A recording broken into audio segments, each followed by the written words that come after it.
నమస్కారం. 30 ఏళ్లుగా నా పోరాటానికి స్ఫూర్తినిస్తున్న నా భర్త నందమూరి తారక రామారావు గారి ఆత్మకి శాంతి కలగాలని మనస్ఫూర్తిగా కోరుకుంటూ, నిరంతరంగా ఎన్నాళ్ళు ఈ పోరాటం సాగుతుందో నాకే తెలియదు. కళ్ళ ముందు ఎన్ని జరుగుతున్నా కూడా, ఎన్ని అకృత్యాలు జరుగుతున్నా కూడా బాధపడుతూనే ముందుకు సాగిపోతూనే ఉన్నాను.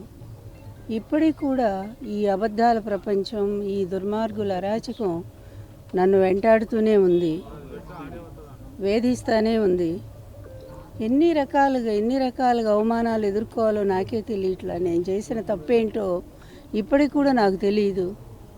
ఆయన నన్ను వివాహం చేసుకున్నారు, అందరి ముందే చేసుకున్నారు, లక్షలాది జనం ముందు అనౌన్స్ చేసి చేసుకున్నారు, భారీగా ఇంటికి తీసుకొచ్చారు, గౌరవం ఇచ్చారు. చివరి వరకు ఆయన ఆరోగ్యం కోసం, ఆయన ఆనందం కోసం, తర్వాత ఆయన అధికారంలో రావటం కోసం నిరంతరం కృషి చేశాను. ఒక చిన్న పదవి తీసుకోలేదు, ₹1 డబ్బు ఆశించలేదు, నిస్వార్థంగానే మిగిలిపోయాను. చివరికి ఆయన వెళ్ళిపోయారు. ఎందుకు వెళ్ళిపోయారో కూడా తెలుసు, ఎన్ని కుతంత్రాలు జరిగాయో. ఆ తర్వాత కూడా వాళ్ళు వదిలిపెట్టకుండా అదే అబద్ధాలను కంటిన్యూ చేస్తూ నా జీవితాన్ని నాశనం చేయడానికి ప్రయత్నం చేస్తూ ఉన్నారు. ఇప్పుడు ఎందుకు ఇన్నాళ్ళు మాట్లాడకుండా ఎప్పుడు మాట్లాడుతున్నానంటే, నిన్న కూడా ఎవరో నాకు తెలీదు, వాళ్ళ సోషల్ మీడియాలో మరి ఎవరో నా నంబర్ రిలీజ్ చేశారు. చేసిన దగ్గర నుంచి టీడీపీ వాళ్ళు తిట్లు ప్రారంభించారు. ఎందుకు నాకే అర్థం కావట్లేదు. నేను ఈ మధ్య ఎవరిని ఏమి అనలేదు. ఎప్పుడు కూడా నేను వ్యక్తిగతంగా ఎవరి జీవితాల గురించి నేను మాట్లాడలేదు, ఎప్పుడు మాట్లాడను కూడా. నేను ఎప్పుడు మాట్లాడినా ఒక సిద్ధాంతం గురించి, రాజకీయపరమైన అంశాల గురించి మాట్లాడతానే తప్ప, ప్రజాస్వామ్యాన్ని గురించి మాట్లాడాను తప్ప ఎప్పుడూ కూడా వ్యక్తిగత జీవితాల గురించి మాట్లాడలేదు. కానీ వాళ్ళే కల్పించుకొని నిన్న నుంచి ఎవరో మరి తెలుగుదేశం అతనట నా నంబర్ రిలీజ్ చేశారట. ఎందులో చేశారో కూడా నాకు తెలియదు, అతను ఎవరో కూడా నాకు తెలియదు. అక్కడి నుంచి వందలాది ఫోన్లు నాకు ఇలా నా ప్రైవేట్ ఫోన్కి ఈ విధంగా విఘాతం కలిగించవచ్చా? నేను చంద్రబాబు నాయుడు గారినే ధర్మం అడుగుతూ ఉన్నాను. నేను ఈ ఇంటి దాన్నే కదా, మీరు అవుననుకున్నా కాదనుకున్న అత్తగారినే కదా, ఎన్టీఆర్ భార్యనే కదా.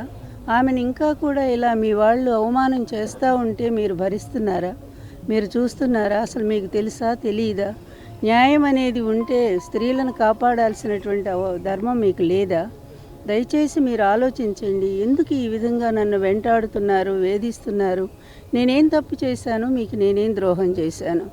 ఇన్నేళ్లుగా కూడా మౌనంగా, డబ్బున్నా లేకపోయినా కూడా చాలా మరి రహస్యంగానే మరి నా బాధలు ఎవరికీ చెప్పుకోలేదు, ఎవరిని చెయ్యి చాపి అడగలేదు. నా జీవితంలోని ఒక్కళ్ళని కూడా చెయ్యి చాపి అడగలేదు నేను. అలాంటి జీవితం ఎన్టీఆర్ గౌరవం కోసమే పాకులాడుతూ, ఇన్నేళ్లుగా ఆయన కోసమే జీవిస్తూ, ఆయన ఆశయంలోనే నడుస్తూ ముందుకు పోతున్నాను కదా. అట్లాంటి ఇంకా నా మీద ఎందుకయ్యా మీ కక్ష? ఏమిటి నేను చేసిన తప్పు మీరు చెప్పండి.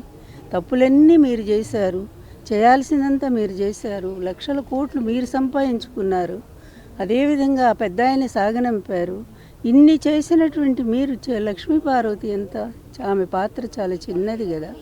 ఆమెను ఎందుకు ఇంతగా వేధిస్తున్నారో దయచేసి ఇప్పుడైనా ఎవరో మీ మీడియా వాళ్ళెవరో, మీ సోషల్ మీడియానో ఎవరో ఎందుకు ఆమెను వేధిస్తున్నారు?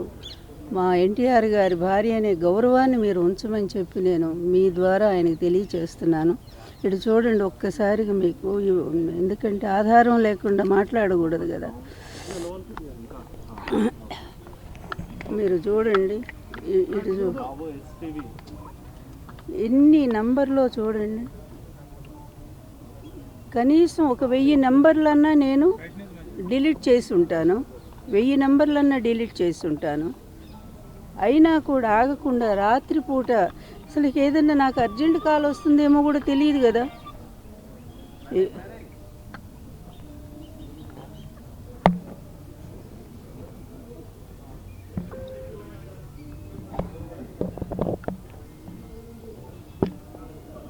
ఎన్ని డిలీట్ చేస్తున్నా ఇంకా ఇగో అన్ని మెసేజ్ కాల్స్ చూడండి. కొన్ని మెసేజ్లు అయితే అంత భయంకరంగా ఉన్నాయి, అవి నేను చూపించలేను. ఎందుకంటే అదే నా పరువుకు తక్కువ అవుతుంది గనక. దీని వెనుక ఎవరున్నారు అనుకుంటున్నారు? ఇంకెవరుంటారు బాబు? నన్ను విమర్శిస్తుంది ఎవరు ఇన్ని సంవత్సరాలుగా చెప్పండి.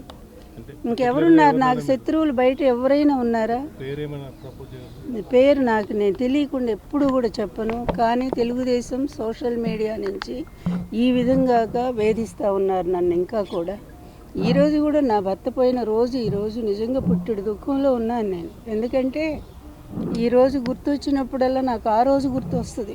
జనవరి 17 ఆయన అనుభవించిన మానసిక క్షోభ, ఆయన పడ్డ బాధ, నిజంగా ఆయన గుండె ఎలా ఆగిపోయిందో ఇవన్నీ గుర్తొచ్చి నాకు మనసంతా కలిచి వేస్తుంది. ఎవరు మోస్తారు ఈ బాధని చెప్పండి? ఈ రోజుల్లో ఎవరైనా ఉన్నారా? కానీ ఆయన అతిగా ప్రేమించాను కనుక ఆయన బాధను కూడా నేను స్వీకరించాను, ఆయన ఆశయాన్ని కూడా నేను తీసుకున్నాను. అందుకే ఇన్నేళ్ళు కూడా ఒంటరిగానే ఉండి ఆయన కోసమే ఏడుస్తున్నాను, ఆయన కోసమే పోరాటం చేస్తున్నాను. అయినప్పటికీ కూడా ఇంకా నన్ను వదిలిపెట్టుకుని ఎందుకు అవమానం చేస్తారు? నేను ఎవరినైనా మిమ్మల్ని మీ వ్యక్తిగత జీవితాలు నేను అడిగాను. మీ అందరికి కూడా తల్లులు ఉన్నారు కదా, మీకు చెల్లెళ్ళు ఉన్నారు, అక్కలున్నారు. ఇంతమంది ఉన్నటువంటి ఒక తల్లి గర్భంలోంచి వచ్చినటువంటి వాళ్ళు అట్లాంటి భాష ఎలా మాట్లాడతారు?